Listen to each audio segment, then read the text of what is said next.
Pada suatu hari, ada seorang budak lelaki bernama Amir. Dia beradab, berpengetahuan luas dan yakin diri. Tetapi dia ada satu masalah. Dia mudah dibuli. Ini ketua kelas kita, lemah. Amir, ada orang di pintu dan mereka kata mereka kawan kamu. Kawan? Saya tak ingat apa dia jemput Zafran. Mungkin ke? Mungkin lain kali lah. Kamu patut pergi. Sekarang.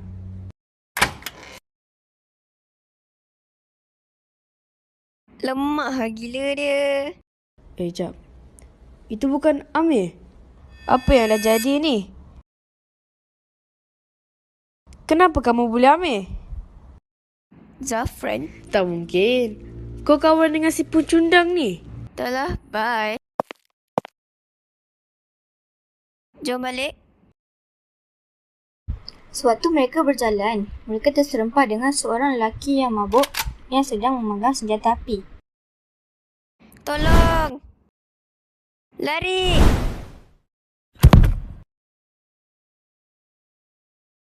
Cepat! Mana yang lain? Mujurlah awak tak apa-apa. Zafran kemudiannya melaporkan kepada polis akan kejadian yang menimpa terhadap mereka. Kami ingin memohon maaf kerana menjadi seorang yang tidak bersopan kepada anda. Saya maafkan awak semua.